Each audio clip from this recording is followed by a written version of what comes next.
During Washington's presidency, Madison served in the newly created U.S. Congress, where he sponsored an early draft of the Bill of Rights.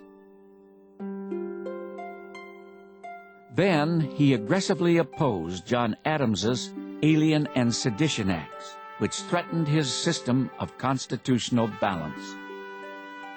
After serving as Jefferson's Secretary of State, it finally was Madison's turn to assume the presidency.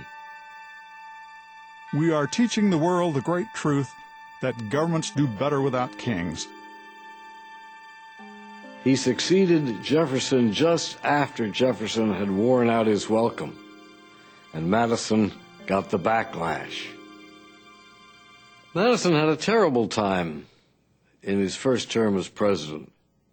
Whether anybody else could have done better is an open question.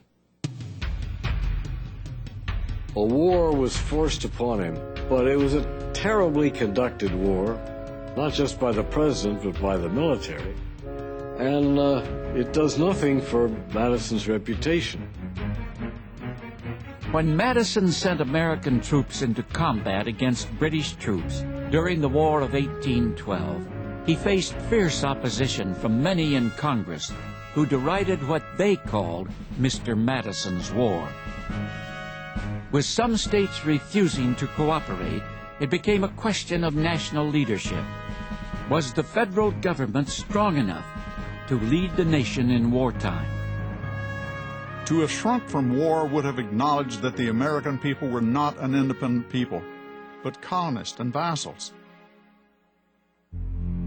On August 17, 1814, 50 British vessels carrying 4,000 troops anchored just 35 miles from the city of Washington. 5 days later, President Madison warned his wife Dolly to make preparations to flee. You should be ready at a moment's warning to leave Washington, as it might happen that they would reach the city with the intention to destroy it. Most Americans have forgotten that during the War of 1812, the White House was burned, the Capitol was burned, and the British withdrew, having taught the colonials a great lesson. The White House, indeed, is the White House because in repairing it afterwards, the government was too cheap to rebuild from the ground up. They saved the shell and painted it white to cover the scorch marks, which is why it's been white ever since. Just 18 days after the destruction of Washington, an American victory at Baltimore Harbor renewed the nation's confidence and gave the country a new anthem, the Star-Spangled Banner. By standing up to Great Britain and by simply not losing, America eventually won, in effect, a second war of independence.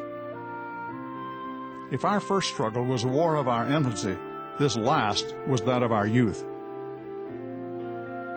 It illustrates the capacity and the destiny of the United States to be a great, a flourishing, and a powerful nation.